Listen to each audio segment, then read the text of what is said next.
When we left off with The World According to Humphrey, we had just completed the chapter about Humphrey going to Saya's house and helping Saya's mom become more comfortable at learning how to speak English. So now we're moving on to Chapter 8, Tricks and Treats.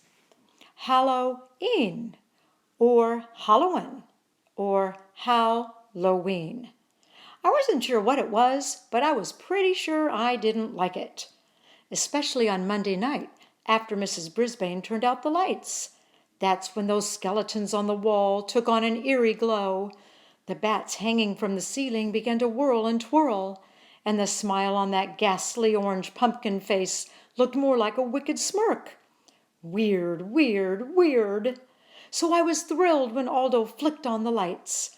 "Whoa, it looks like Halloween in here," he exclaimed as he wheeled in his cleaning cart. He strolled over to my cage as usual and bent down so we were face to face. "So, are you going to wear a costume for Halloween? It's Wednesday, you know. Halloween is when the ghosts and goblins come out to play," he explained. "Eek!" I squeaked. No, it's not scary. It's just fun. All the kids will wear costumes. Richie's going to be a werewolf. So what are you going to wear? A fur coat?" He laughed at his own joke, then began his cleaning routine, talking to me as he swept and dusted. I started thinking about this costume thing. Ms. Mack had a costume party once while I was staying with her. People dressed up like kings and pirates and ghosts, and Miss Mack dressed up like a clown with a sparkly pink wig and a funny face. Nobody wore a fur coat. I thought about this costume thing all night and the next day. When Garth threw a piece of wadded-up paper in my cage, I wondered about the costumes. When AJ tripped on his way up to the chalkboard and Gail didn't giggle, I wondered about the costumes. Even when Mrs. Brisbane called on Saya and she answered her, I wondered about the costumes. And I came up with a plan of my own. On Wednesday, Halloween arrived, but there were no costumes. I was extremely disappointed until Heidi blurted out, "Mrs. Brisbane, when are we going to have the party?" "Raise your hand, Heidi," the teacher told her. Heidi obediently raised her hand, and Mrs. Brisbane called on her. This time, when Heidi asked her question, Mrs. Brisbane said, "We will have our lessons this morning. After lunch, you may put on your costumes and we'll start the party." I felt happy, and got in a nice nap for the rest of the morning. But I was wide awake after lunch. My classmates returned from the cafeteria, then scurried off to the cloakroom and the bathrooms and returned. But I hardly recognized them in their costumes. Oh, they were wonderful! A dragon, 2 pirates, a princess, a ninja, 2 clowns, a ballerina, a bunny, a cat, thank goodness not a real one, a baseball player, a mad scientist, a skeleton, the Statue of Liberty, an angel, and a devil. The room mothers came to help with the party. They were both dressed as witches. But still, Mrs. Brisbane was the scariest of them all. She didn't wear a costume, just a button that had the words, "This is my costume," printed on it. She gathered everyone in a circle, pushing all the tables back. Then she announced that the class would be having some treats. But in order to get them, they each had to do a trick, tell a joke, sing a song, or perform a trick for the rest of the class. Oh, I wish someone had told me. I had figured out the costume part, but what about this tricking for treats? Art, the ninja, stood on his head. He stood on his head so long, Mrs. Brisbane finally had to thank him and tell him it was someone else's turn. Gail, the ballerina, twirled around the room on her toes. Garth, baseball player, told a joke about a witch. Miranda, bunny, sang a funny song about your ears hanging low. It was all very entertaining, except for the fact that I was thinking about something else.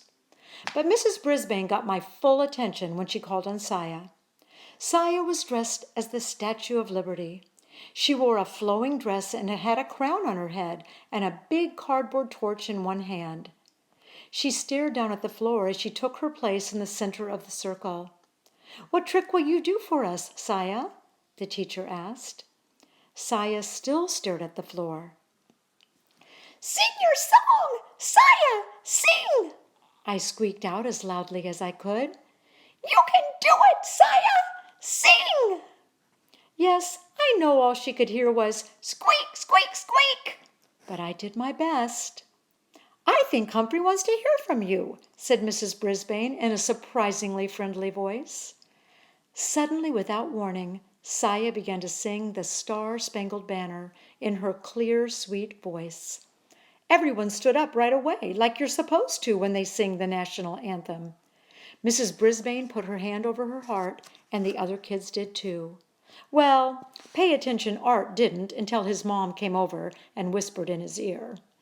I stood up too, as proud as a hamster could possibly be. When it was over, no one clapped or said a word. It seemed as if those sweet notes were still drifting around the room. "That was lovely, Saya. Thank you for sharing your beautiful voice with us," Mrs. Brisbane said. I wish she'd speak that way to me someday. Nice, encouraging, friendly.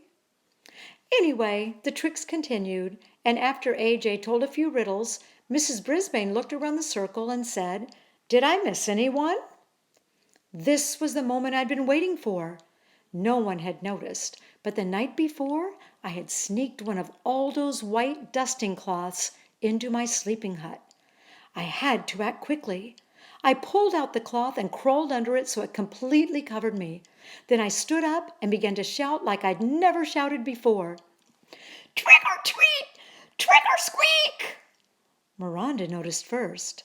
"Look!" she yelled. "It's Humphrey!"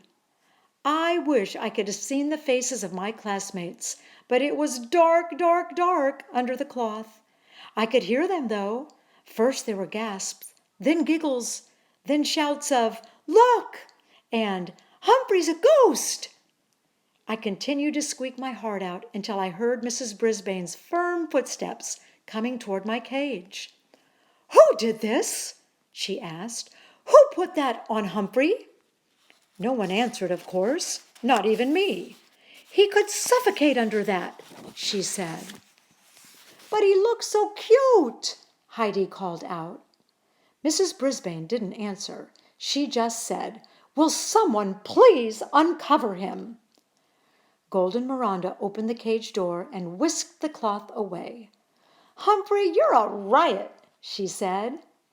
"Only a riot? Let's be honest here. I was a smash hit." Then the room mother served up cupcakes with orange icing and cups of apple juice, and my classmates played games. Just before the bell rang, Mrs. Brisbane clapped her hands and made an announcement. "Mrs. Hopper and Mrs. Patel and I have consulted with one another. We have decided to give the prize for best trick to Saya Nasiri." Everyone clapped and cheered as Mrs. Brisbane handed Saya a blue ribbon. Saya looked over at me and smiled a beautiful smile. Mrs. Brisbane continued, "And we have decided to award the prize for best costume to Humphrey." She walked over to my cage and taped a big blue ribbon to it while my classmates cheered for me. "Thank you," I squeaked, but I'm not sure anyone could hear me over all the noise. "Thank you all." The bell rang and the room was soon empty, except for Mrs. Brisbane. As she gathered up her papers to take home, Mr. Morales came in. He was dressed in a cap and gown like people wear when they are graduating. "Hello, Sue. Did you have a good party?" he asked. "Very," she answered. "Somehow your friend over there got hold of a ghost costume and won the prize." "See, I told you he'd add a lot to your classroom," he said with a smile. "He has livened things up," said Mrs. Brisbane. "Joy, joy, joy! I believed she was starting to like me. Just so he doesn't liven things up too much," she added. Poof! My hopes of winning over Mrs. Brisbane's heart crashed to the ground.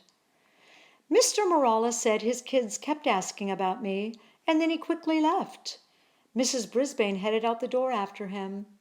There I was, all alone in room 26, with a bunch of half-torn bats and scattered skeletons hanging around me. As I waited for Aldo to arrive, I sat in the darkening room